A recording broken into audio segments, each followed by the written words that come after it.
ॐ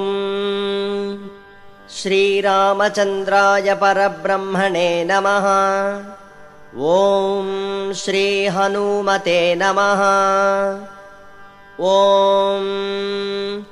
अथ श्रीमद्वाल्मीकिरामायणे सुन्दरकाण्डः प्रथमः सर्गः। ततो रावणनीतायाः सीतायाः शत्रुकर्षणः इयेष पदमन्वेष्टुं चारणाचरिते पथि दुष्करं निष्प्रतिद्वन्द्वं चिकीर्षन् कर्मवानरः समुदग्रशिरोग्रीवो गवां पतिरिवा बभौ अथ वैदूर्यवर्णेषु शाद्बलेषु महाबलः धीरः सलिलकल्पेषु विचचार यथा सुखम् द्विजान् वित्रासयन् धीमानुरसापादपान् हरन् मृगांश्च सुबहून् निघ्नन् प्रवृद्ध इव केसरी नीललोहितमाञ्जिष्ठपत्रवर्णैः सितासितैः स्वभावविहितैश्चित्रैर्धातुभिः समलङ्कृतम् कामरूपिभिराविष्टमभीक्ष्णं सपरिच्छिदैः यक्षकिन्नरगन्धर्वैर्देवकल्पैश्च पन्नगैः सतस्य गिरिवर्यस्य तले नागवरायुते तिष्ठन् कपिवरस्तत्र ह्रदे नाग इवा बभौ स सूर्याय महेन्द्राय पवनाय स्वयंभुवे भूतेभ्यश्चाञ्जलिं कृत्वा चकार गमने मतिम् अञ्जलिं प्राङ्मुखः कुर्वन् पवनायात्मयोदये ततो हि ववृधे गन्तुं दक्षिणो दक्षिणां दिशम् प्लवङ्गप्रवरैर्दृष्टः प्लवने कृतनिश्चयः ववृधे रामवृद्ध्यर्थं समुद्र इव पर्वसु निष्प्रमाणशरीरः सल्लिलङ्घ इषुरर्णवम् बाहुभ्यां पीडयामास चरणाभ्यां च पर्वतम् स चचालचलश्चापि मुहूर्तं कपिपीडितः तरूणां पुष्पिताग्राणां सर्वं पुष्पमशातयत् तेन पादपमुक्तेन पुष्पौघेन सुगन्धिना सर्वतः संवृतः शैलो बभौ पुष्पमयो यथा तेन चोत्तमवीर्येण पीड्यमानः स पर्वतः सलिलं सम्प्रसुस्रावमदं मत्त इव द्विपः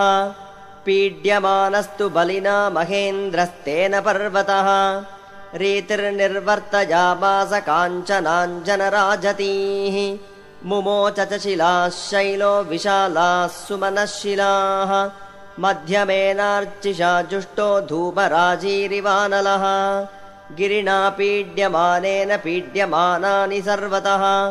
गुहाविष्टानि भूतानि विनेदुर्विकृतैः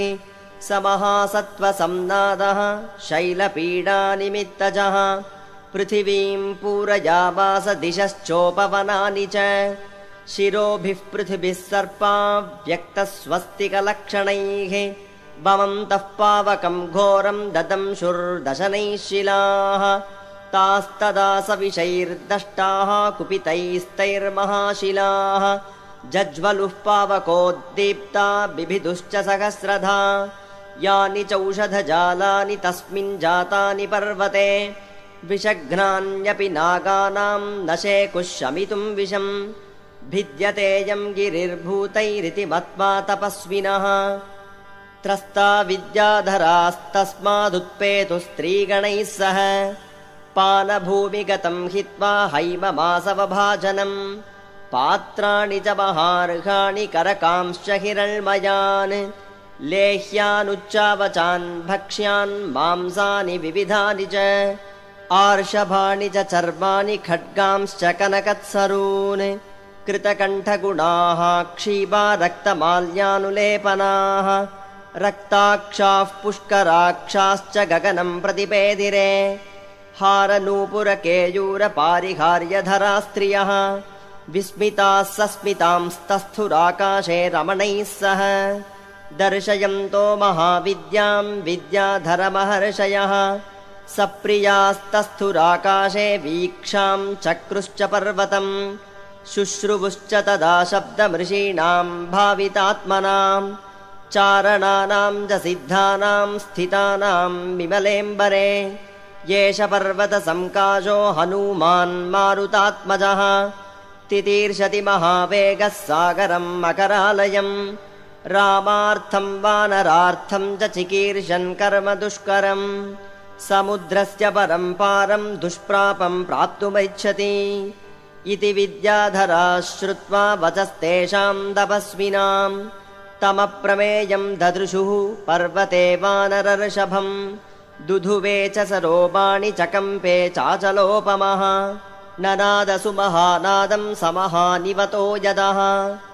आनुपूर्व्येण वृत्तं च लाङ्गूलं रोमभिश्चितम्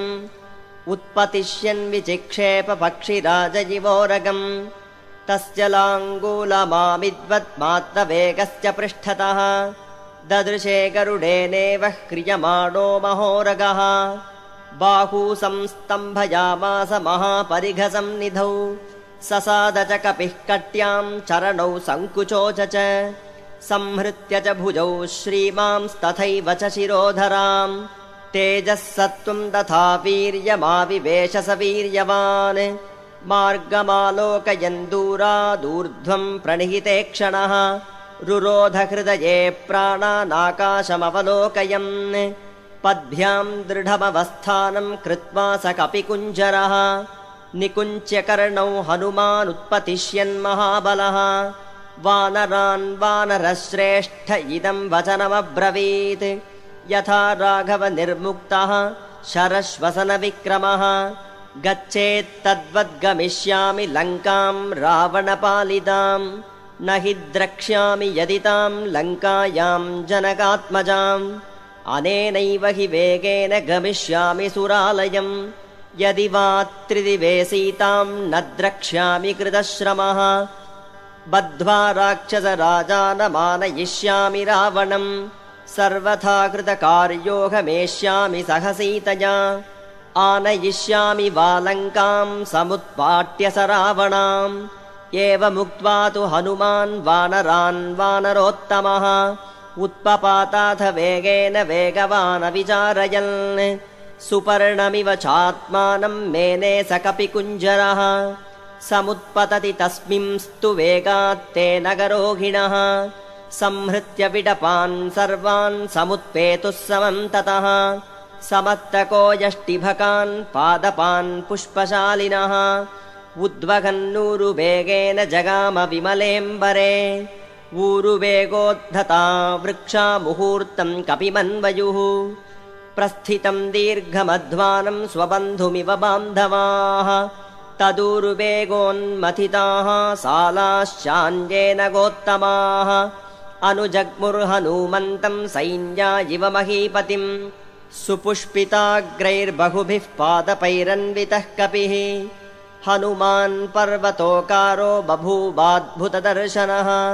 सारवन्तोऽथ ये वृक्षान्यभज्जल्लवणाम्भसि भयादिव महेन्द्रस्य पर्वता वरुणालये